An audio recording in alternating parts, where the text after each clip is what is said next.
positive way. It promotes weight gain. It promotes appetite. With that weight gain, it's very beneficial after major surgery, trauma, or chronic diseases. But the risks, as we talked about before, liver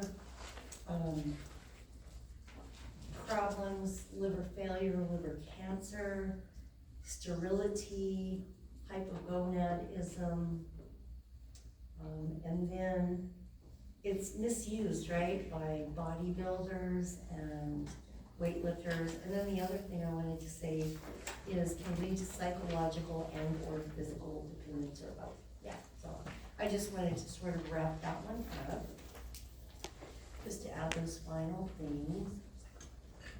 All right. Not there yet. Jenna. You know what I think I'm gonna do today? I think we're gonna actually have time. I'm gonna get the list and I'm gonna see if I can get your names right. I'm getting there slowly. Okay, Montelukast. It's that one. The leukotriene modifier inhibitor. Yes, leukotriene.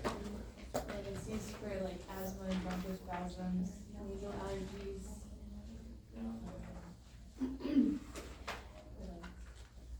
Well, what's the big word that it really takes care of? Hydration? Dilation. So think about your immune system. You're right. I mean, those are all correct, by the way. But think about your immune system. What does it do? Like when you have allergies, or you have an invader. Inflammation. That's the word that you want to think about. Just conceptually, keep it really simple. And then in your head, when you're sitting for the boards, you want to think, oh gosh, is this an anti-inflammatory? You know, what is its MOA? Because think about the pathology. Think about chronic bronchitis. There's some inflammation. How about emphysema? Is there an inflammatory? How about COVID? Is there an inflammatory component? How about asthma? Yeah, especially if it's allergic in nature. They have a reactive airway, they can build up mucus, and then of course the inflammation part. The inflammation, the problem with that is you get this engorgement of fluid rush to that tissue and it narrows the airway. So it's not like a direct bronchodilator, but can it shrink the tissues? Yes, it can. It's really good with that because what you're doing now is you're taking care of the inflammatory component of that. So yeah, you were right with all those indications. And then the MOA is going to be blocking leukotriene. I heard somebody here say leukotriene receptors. So what are leukotrienes? Where do those come from? Immune system, that's right. So the immune system is loaded with different things. Cytokines, bradykinins, leukotrienes, histamine, and every one of those mediators have a very specific role in the body. Unfortunately, the human body is not perfect because the histamine actually can kill us, like in systemic inflammatory. What do you think the two major culprits in systemic inflammatory are? Histamine and cytokines, because especially histamine causes the widespread vasodilation in the capillary leak systemically, and that's what kills a septic patient. But in this case, this is really given as an adjunct med, like you said, for people who have chronic obstructive COPD patients take it. Not always, but sometimes if they really need that component. Oh, another reason that they would opt for a leukotriene inhibitor is because they can't take corticosteroids, see? Because you have to have that inflammatory thing. Some people actually have allergies to corticosteroids. So it works very well, relieving inflammation and bronchoconstriction. So it will open up that airway via the taking out the inflammatory thing. Yeah, and it's called Singulair is the marketing name for that, but it's Montelukast, what a weird. And I always try to relate it to the Papa in a way, or this one's the cast, the leukocytes, that's where it comes from. Because the leukocyte infiltration into that area is part of the chemotaxis. I can see where that leuc comes from. Okay, oh yes, this is a great one. Hello. Hello. We got COPD, and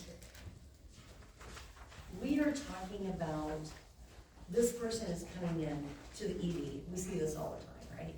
They would come in and they're going, we're hearing it, they're having shortness of breath, they're not oxygenating well. Do you have any history? And then of course we try to get history from either the patient or the wife or husband or whoever. And we find out that they have COPD or something. So what do you think that you could give, and this is gonna be really easy for you, what can we give IV push to decrease that inflammation? I know she knows this. I know it, but I can't think of it. That's okay. You can even say the general category of what it is, and we just talked about it. You have the Montelukast as an anti-inflammatory, and the With the yes ma'am, that's correct. It's a corticosteroid, and the one that's going to be on your test is a methylprednisolone. Oh. And I actually need to change that because in my test question I have solumedrol. Yes. But I really need to get out of that. So you guys will learn your generic name. Yeah. So it would be my first nursing intervention of choice. Now for the big bronchodilators, who are you gonna call? RT. RT, when you work in ED, they can become your best friends, and especially if a kid comes in with status asthmaticus, that will scare the life out of you. Because they're terrified, parents are terrified, and you hear that high-pitched wheezing. It's like an alarm in your head and your heart. And you get like, oh my God, and spectrally RT stat, I have status. And I'll just say that if I hear them coming in on the gurney or the mom's walking them through the ED, through the lobby there, we take them back immediately. And I say, I'll call RT, and I say, we have an emergency. And I'll just say we have status asthmaticus in a kid or an adult. But the kid is the one that scares me the most. And what will happen is they will come in and they will get a nebulizer, albuterol. And our part is getting that solumedrol or the methylprednisolone loaded up in your syringe. Just grab a syringe, because it's probably about, I don't know, maybe 1 cc worth of stuff. And we typically, I don't know how it is now, you'll have to look in your book when you actually give it. You might have to dilute it. Usually we do not give it diluted, but we have to give it kind of slow-ish. Like that means over a couple minutes. That right there with the bronchodilator and the solumedrol, methylprednisolone, hopefully you have it there right now. And if it turns out to be an allergic reaction, is there something in addition in your arsenal? Yes, ma'am. I'm sorry, is solumedrol gonna be on the test or the other? I have to put the other methylprednisolone. And then when you see SONE, what does that indicate that it is, or ONE? Steroid. It's a steroid. So whenever you see that on your boards or Exit or CMS, you know that it could be any OWN, you know it's a corticosteroid. Well, what is third line in your arsenal? I'm grabbing it already out of the cabinet. What you got? Well, no, you're right. No, I'm thinking of the name. No, you're thinking about albuterol, right? Right. So the RT is doing their nebulizer. Right. The nebulizer is different from their home albuterol, their rescue. So it's no longer working for them, right? So Right. they come in to see us. So the RT, I get them in there right away when I hear the wheezing. And so the dose is there, and then we'll probably have an order for the the IV corticosteroid, and what's third, especially if it's allergic in nature? What do you think? What would you give? Yes, very good. Diphenhydramine, 50 milligrams IV push. So you really have a stepwise process. Now, sometimes you might be giving the methylprednisolone before they actually get their nebulizer treatment. Does that make sense? Yeah, so it just depends on who loads up what first and who gets there first and what order you have first. But usually the doc will order all three of those. And of course, oxygen. Now, with the COPD patient, do you want to blast them out with their oxygen? No. And why would that be? It decreases the respiratory drive. Yes, that's exactly, the hypoxic drive will go away. So the premise behind that is the person cellularly has adapted to living at low levels of oxygen. So we love a COPD and we accept the COPD patient being between 88 and 90. That's perfect, right? So you need to educate your techs, don't blast them. They should not be putting their fingers on that oxygen anyway. Even though they think they know what they're doing, they could actually kill a patient. And what happens when the body, it's very homeostatic, very hypothalamal sort of action. If you give them too much oxygen, the hypothalamus is gonna say, oh, I need to slow down the breathing because I'm getting way too much. So it will kill that hypoxic drive. And so the medulla will say, oh, we're gonna slow down the breathing to 6 a minute, right? And it will actually, they can stop breathing. So you can kill your patient if you give COPD patients especially. Yeah, so be really careful. Okay, so going back to corticosteroids, so that would be the process of those really scary respiratory patients. Okay, Terry, what are your 2 major side effects with corticosteroids, whether they're, if it's chronically taken like prednisone or even IV push? 2 things. Shit. You have to think about the physiology of the hormones. Hypoglycemia? Yeah, Hyperglycemia, sorry. yeah, no, it's okay. So hyperglycemia, and what's the other one? And especially if they take it chronically. Immunosuppression. Shit. So let's talk about those 2 things. So when we get to the immunosuppressive drug lecture, prednisone is number one. So do your transplant patients take prednisone? They do. That's why they have the moon face, they have the cortical, they call it hypercorticolism, because they have to take it every day. So they get the moon face, the butterfly rash, the truncal obesity, the stria. It's very much like Cushing's disease, except we give it exogenously for things like transplant. Are they puffy? Yeah, they are. They're swollen all the time, but at least they're alive, especially after a transplant. That's a good thing. Not perfect, but the problem with that, now what is the mechanism for transplant? Immunosuppression. Why do you want to suppress the immune system when we have a new organ? So does it reject it? So then the body doesn't attack it. Like an autoimmune type of reaction. So, yeah, so we have to actually very, very severely compromise it and suppress it. Is there a lot of education involved with that? Yeah, of course. That if you're part of a transplant team like Brenna is at Press, you're a part of that pre-surgical education. It's a big deal. Yeah. Lots of hours of education. Now, why the hyperglycemia? This is my favorite part. And this is good to know about corticosteroid. It's gonna be on your boards for sure. It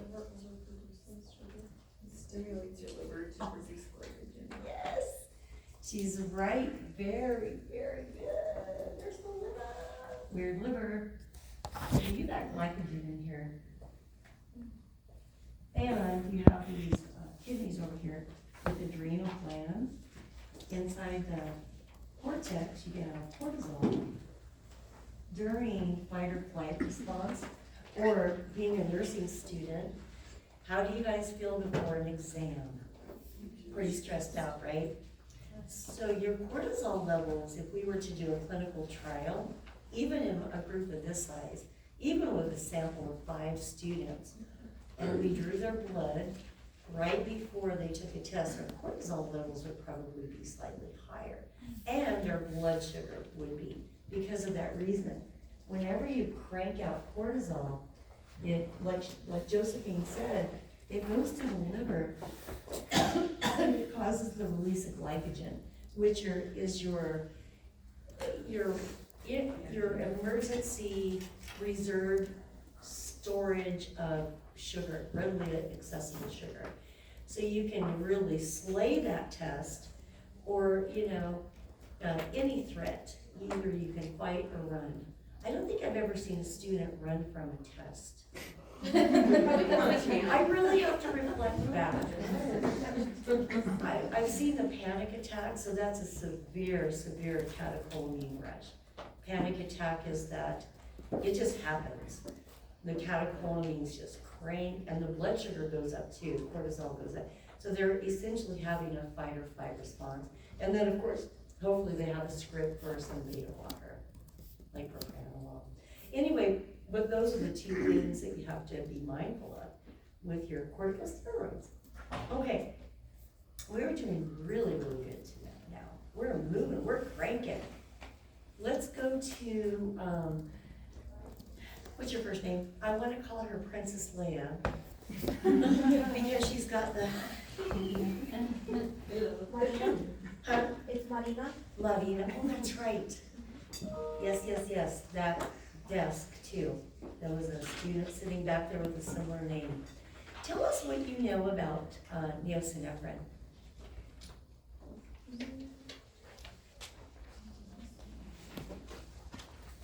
First of all, is it prescribed? Ooh, that's a good question.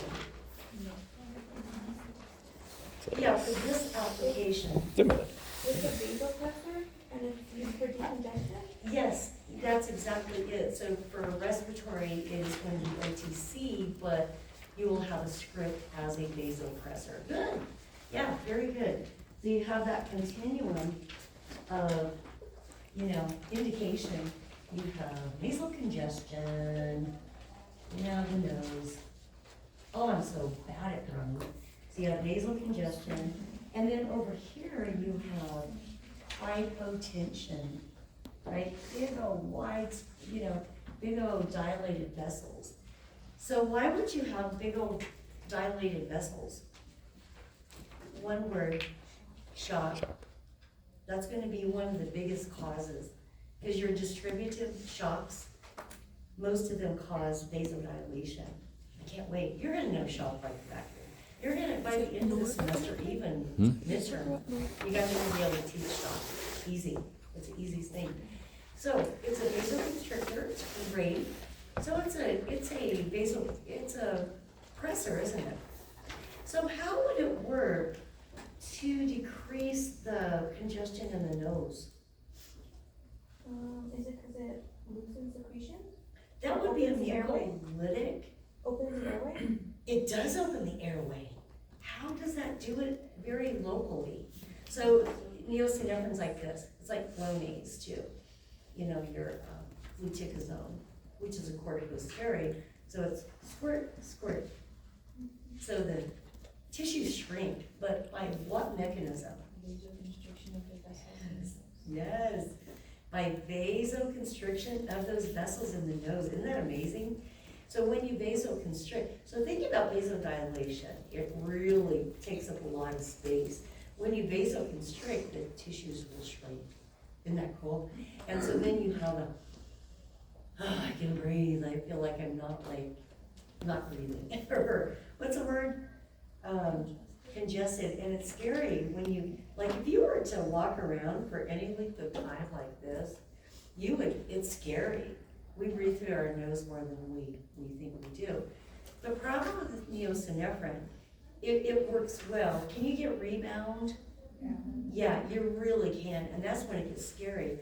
When people abuse their fluticasone, which is the corticosteroid in the nose, if they don't take it as prescribed, they can get that rebound. Same thing for neosynephrine, which is OTC.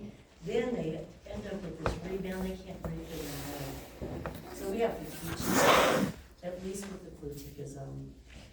But the other question I do have for you, can you get some systemic sympathetic effects from the neosynephrine? Of course you can, because look at this. It's cardiac, it's a tressor. I mean, it will vasoconstrict, and all those, vasopressors, do they also cause the heart rate to go up? Yeah, they do. You know, if you put them all in one bucket, they all end in INE. Yeah, they pretty much all do the same thing. What were we talking about yesterday? Oh, isoproterenol. Mm-hmm. Yeah, we found in literature, and they were right. We found vasodilation, but oh gosh, that was almost got you there. I'm gonna move over here. It's like a rubber band, right? Huh? Is there one over there? If that's back, I know. We'll see if you want to. I think we're good. I think we have some stack there. So yeah, so don't be surprised if you get some systemic, tachycardia. Very, very good. So it's beta-adrenergic, short-acting, right? Excellent.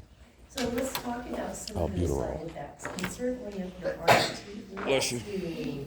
If your RT is giving your patient a albuterol med, what's the COPD patients, their tripod, what are some of their side effects?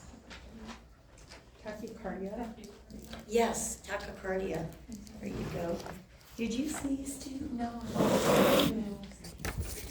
Yeah, cardia. What else? Anxiety. Yep. Tremors. Mm-hmm. Mm-hmm. And sometimes agitation. We were talking about the androgenic steroids makes them really aggressive, because it's male-like. But any sort of stimulatory drug, even with caffeine, can make you have agitation, because it's a stimulant, a CNS stimulant.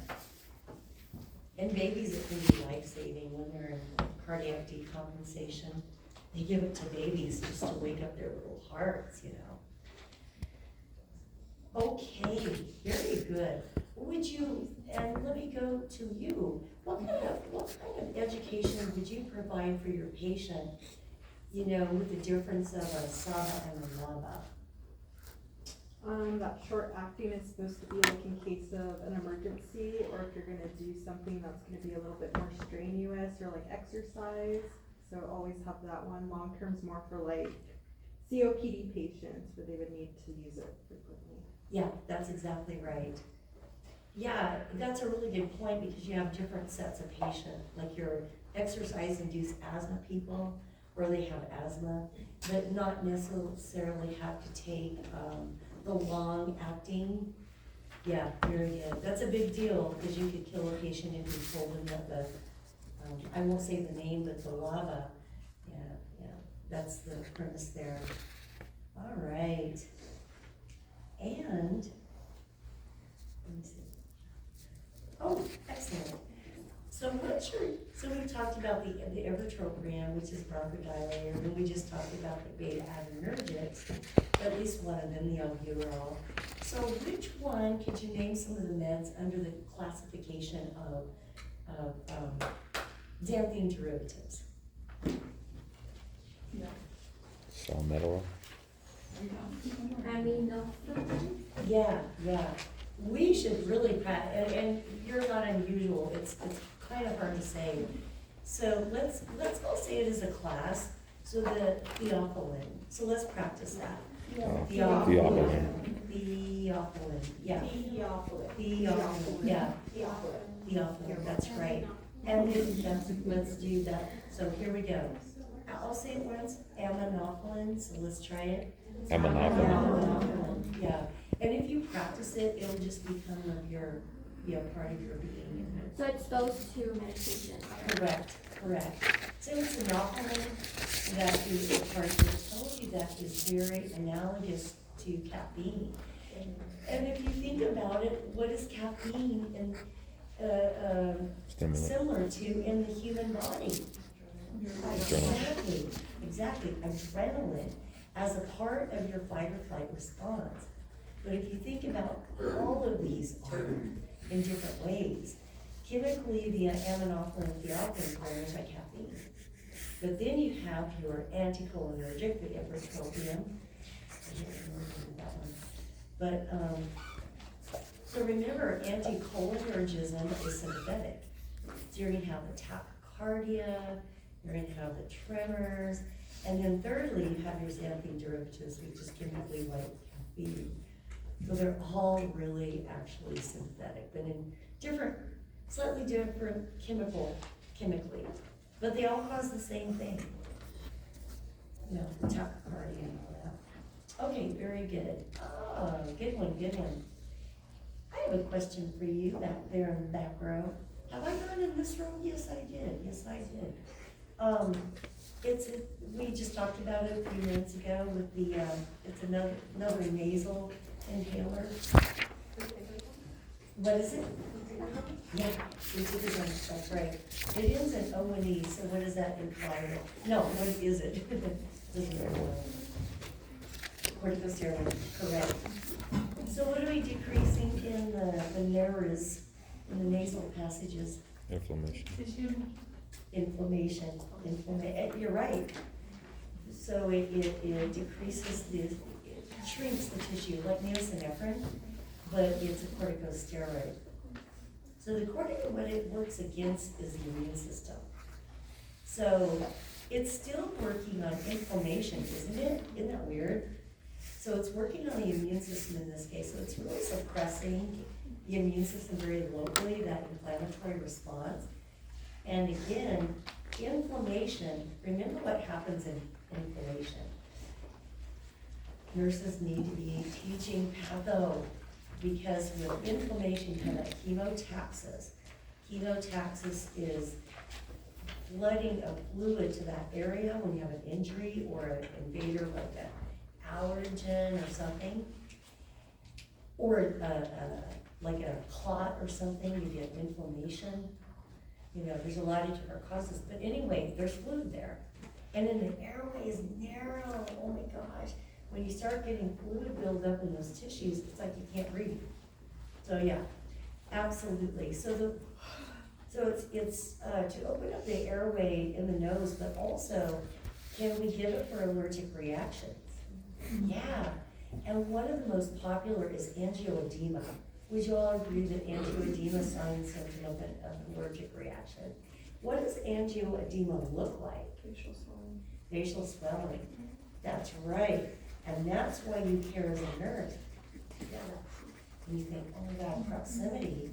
Anatomically, you have an airway right there.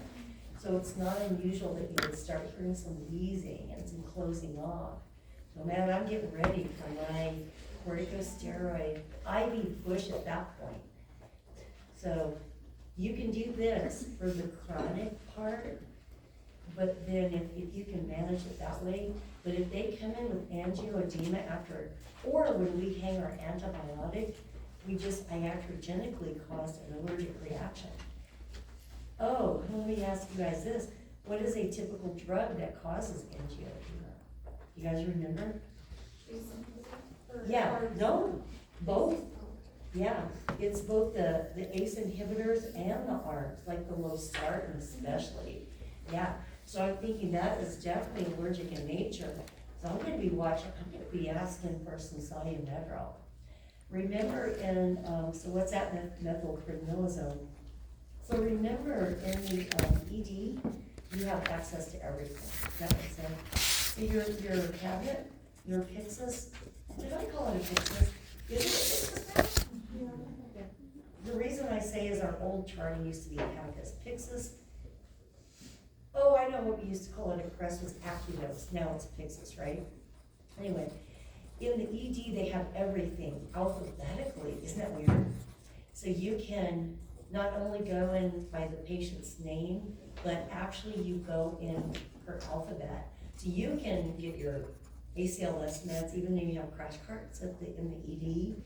If you have a code, you have to get a crash cart, but you can grab emergency meds out of the cabinet, the Pyxis, including your corticosteroids, including the Benadryl, including your, what's the third one we give them? Oh, and then the albuterol is done by that Albuterol. too. Yeah. Okay, yeah. So it is an anti-inflammatory, because all corticosteroids decrease inflammation.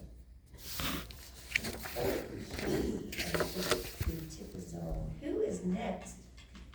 All right, back there. Oh, yay. We've already talked about the LAVAs. And again, what does a LAVA stand for? Long. Yeah, you got, did you say it, sorry? Yeah. Long acting I'm sorry. long acting by the beta agonist. Yeah, very good. So what are the two meds that are going to be considered long-acting?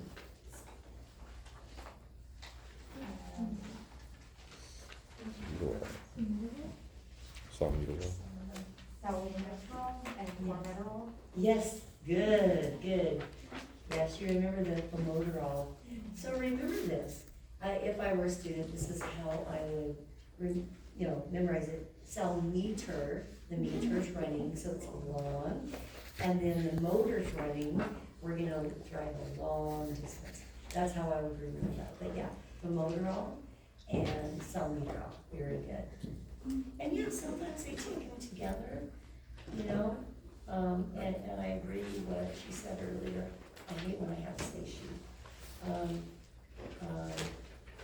For the chronic people, they have to not only take their rescues, but they have to take their chronic dosing as well. And then you have some that just take the rescue. When I was overseas, there was, I used to, but actually we get more anticholinergic meds than we get cholinergic meds. Good, very good. Sludge, that's right. And so it's gonna be a selectol that apply. So I'm gonna throw in something that's not one of those, a part of that acronym. It's a very knowledge level. So do you have to memorize a little bit on this one? Yeah. I don't give you a lot of memorization questions. They're all application, but sometimes you gotta teach a concept that way. Heck, I would teach y'all, all right, epinephrine. Ooh, we love our epinephrine. What is epinephrine?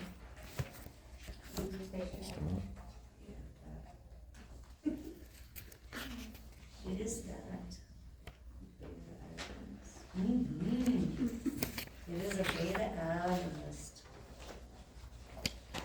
What else can you describe? Oh, yeah. Is it life-saving? I don't know what the statistic is. I don't teach a lot of stats because stats are not gonna be on the boards. But, how does it work in that, for anaphylaxis? How? You're right. This is just off the top of my head, I'm trying to find it. It's good so far. You said it opened, did you say it bronchodilates or opened the airways? Yeah.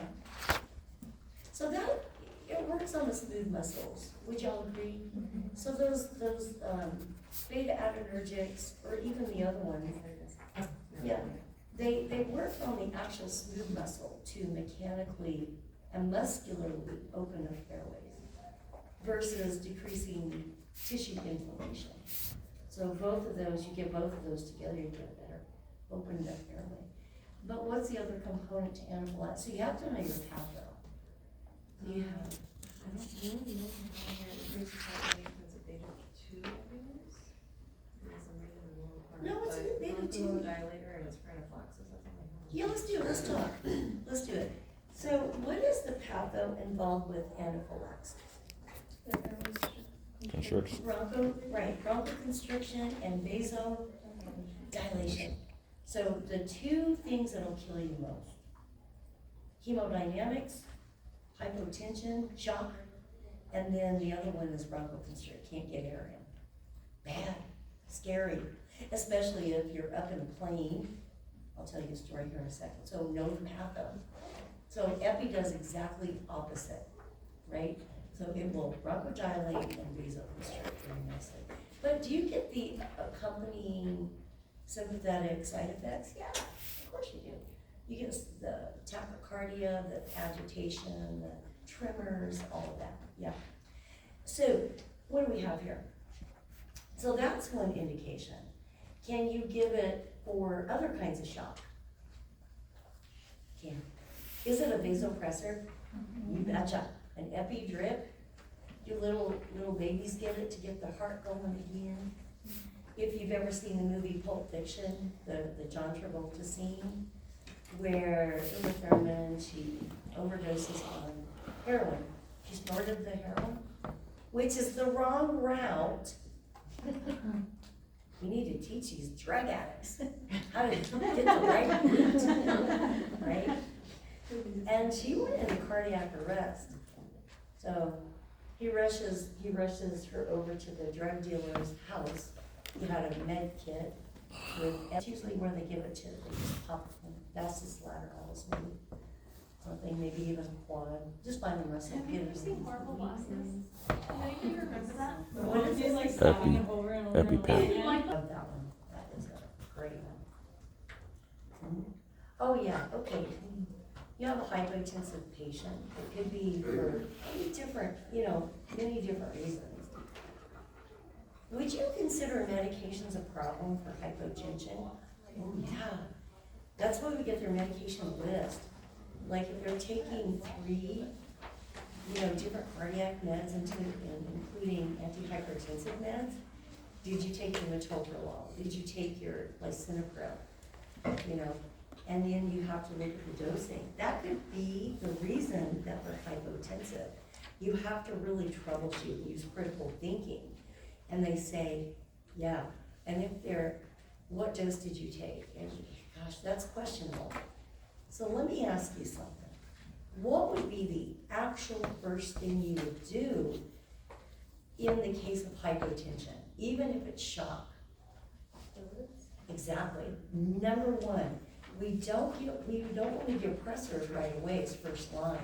You want to try to fluid resuscitate them if their blood pressure is low. Think about postoperative condition. Postoperative condition, they have a lot of meds on board, and so that's a problem. So typically, or rather oftentimes, we just open up the clamp, let it go, put it on the pump, bolus them, get your order for your liter, but we start it right away. We say, well, I've started a bolus wide open. We'll say, okay. And then they usually have you change it out to saline. They might leave LR up there from the OR, but if they don't respond, what would be a good pressor besides levodopa? Any of the ones that are on that pressor list, right? Any of them. Epi, what are some of the other ones? What would you say? Yeah. How about dopamine? Dopamine's a good option. Not only does dopamine, vasoconstrict systemically, it can have some inotropic power, some contrast. What are some other ones? Oh, isoproterenol, which we're gonna get to here in a minute. Dobutamine, yes. We've already had that on the test, it's a pressor. Norepinephrine, neosynephrine, all those INEs, they do the same thing. They vasoconstrict.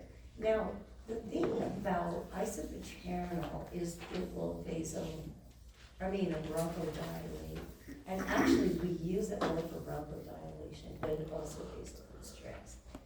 Luckily, we looked it up in ATI, where it's congruent with that. So yeah, any of those can be on your test for hypotension. So just note all of those. All right.